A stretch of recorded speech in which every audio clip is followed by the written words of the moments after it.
Muy buenas a todos y bienvenidos al canal de Ingeniería Antrópica. Hoy les traigo un ejercicio de calorimetría que dice así: una pieza metálica de 6 kg de cobre sólido a una temperatura inicial T, que no se conoce, se coloca con 2 kg de hielo que se encuentran inicialmente a menos 20 grados centígrados. El hielo está en un contenedor aislado de masa despreciable y no se intercambia calor con el entorno. Después que se alcanza el equilibrio térmico, hay 1,2 kg de hielo y 0,8 kg de agua líquida. ¿Cuál era la temperatura inicial de la pieza de cobre? Entonces, estos son los datos planteados todos del ejercicio y algunos sacados de tablas, ¿no? Como por ejemplo el CP del cobre, el calor de fusión del agua y acá abajo tenemos el CP del hielo. Lo que ocurre es bien sencillo. Tenemos en nuestra gráfica, supongamos que esto lo acabo de hacer recto, y esto también, supónganse que esto es horizontal.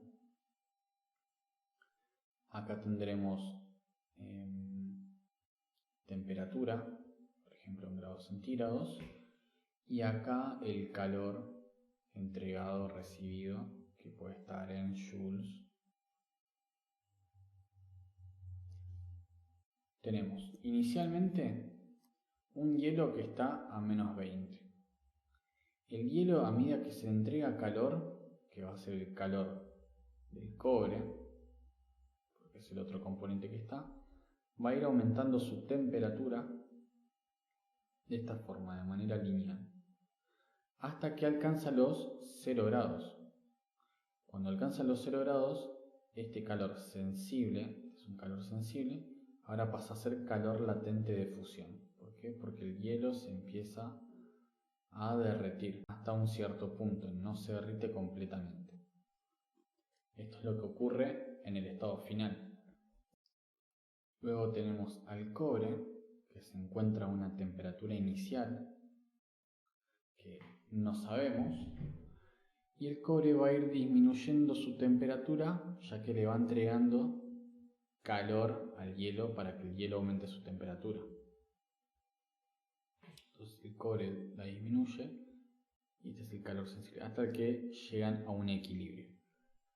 Acá ocurre el equilibrio térmico.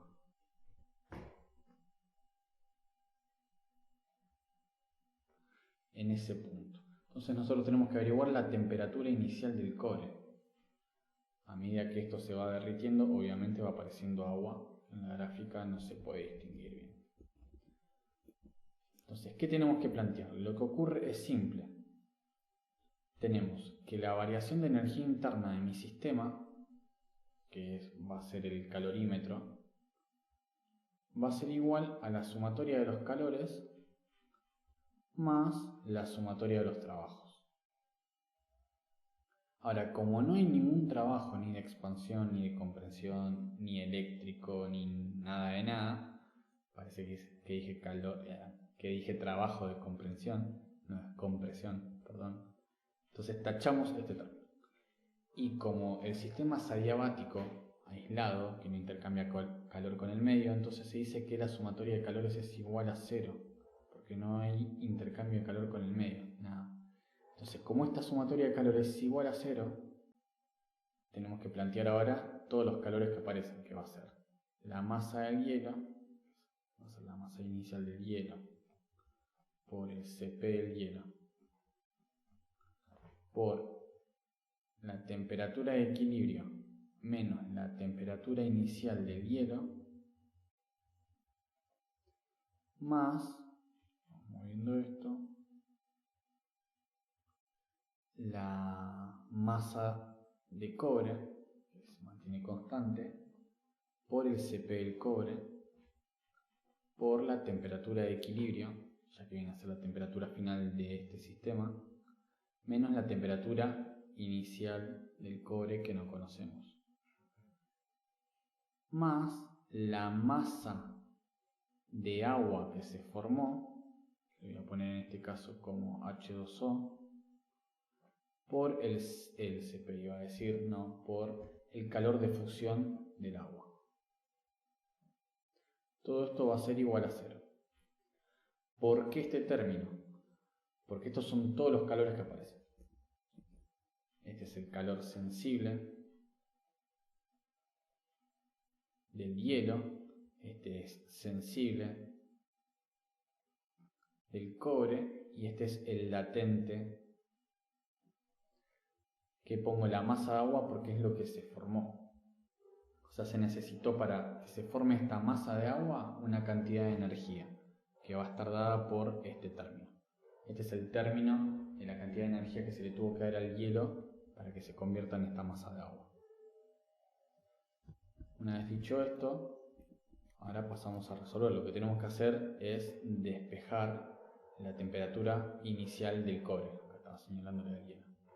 Entonces me quedaría la masa de cobre por el Cp del cobre por la temperatura de equilibrio menos la masa del cobre por el Cp del cobre por la temperatura inicial del cobre va a ser igual a menos la masa inicial de hielo por el Cp del hielo por la temperatura de equilibrio del hielo, por temperatura de equilibrio del hielo menos la temperatura inicial del hielo, menos la masa de agua por el calor de fusión del agua. Despejando la temperatura del cobre me queda de la siguiente manera. Pongo más por acá porque sé que me va a ocupar espacio. Acá me va a quedar menos la masa de hielo por el Cp del hielo. Tengo que para la próxima escribir menos letras. Por el delta T, vamos a escribirlo todo ya. Temperatura de equilibrio menos la temperatura inicial del hielo, menos la masa de agua por el calor de fusión del agua. Y este término que está acá sumando pasa para el otro lado restando, menos la masa de cobre por el Cp del cobre por la temperatura de equilibrio, y todo dividido, ya que esta parte está multiplicando, pasa para el otro lado dividiendo, menos la masa del cobre por el Cp del cobre.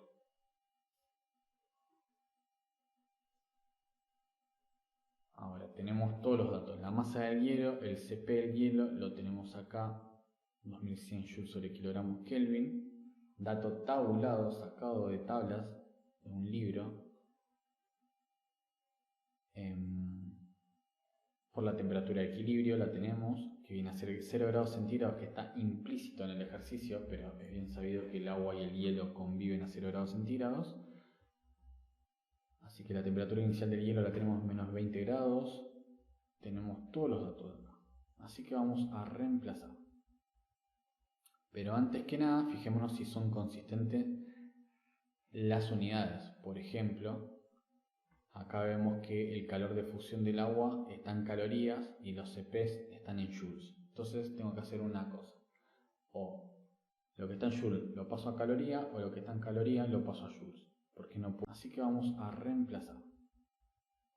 Pero antes que nada, fijémonos si son consistentes las unidades. Por ejemplo, acá vemos que el calor de fusión del agua está en calorías y los Cp's están en joules. Entonces tengo que hacer una cosa. O lo que está en joules lo paso a caloría, o lo que está en caloría lo paso a joules. Porque no puedo sumar o restar peras con manzanas. Así dicen algunos profesores. Así que vamos a convertir este para no andar convirtiendo estos dos. Tendría entonces que el calor de fusión del agua es igual a 79,6 calorías sobre gramos por un joule, que son, un joule no, 4,184 joules es una caloría, y por 1000 gramos, que es un kilogramo. Entonces esto que era caloría sobre gramo, se va caloría con caloría, gramo con gramo, y esto es igual a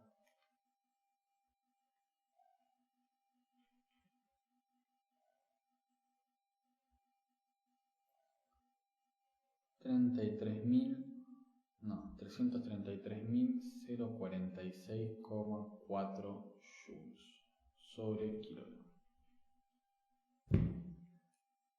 Le apoyo en la calculadora. Este mismo dato, ahora sí vamos a reemplazar todos los datos y vamos a ver cómo queda esto. Pongamos para acá.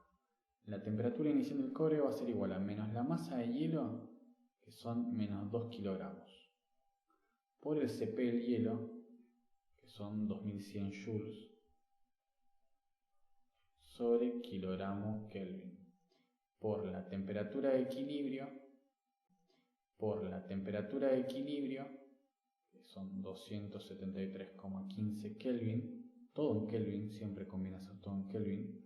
Esto es muy importante lo que estoy diciendo, porque a veces vienen los errores de cálculo por no pasar a Kelvin. Uno dice, no, pero no es lo mismo. Bueno, por más que a veces en los delta puede que sea lo mismo tener un Kelvin que en grados centígrados, igual conviene siempre en termodinámica pasar todo a Kelvin.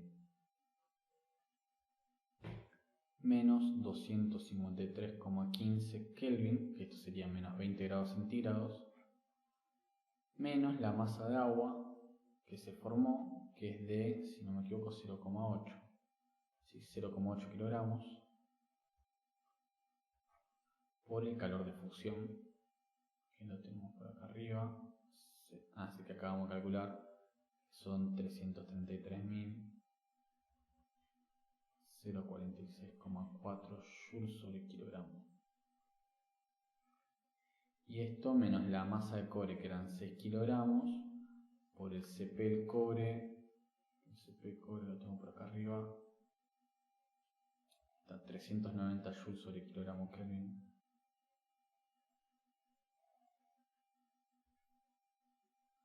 Por la temperatura de equilibrio, que dijimos que es 273,15 Kelvin. Entró justito ahí. Y todo dividido menos 6 kilogramos del cobre por el Cp del cobre, que son 390 joules sobre kilogramo Kelvin. Ahora viene la parte de no equivocarse a la hora de hacer todo, hasta cuenta en la calculadora, que les confieso que me he equivocado varias veces haciendo ejercicios parecidos a este.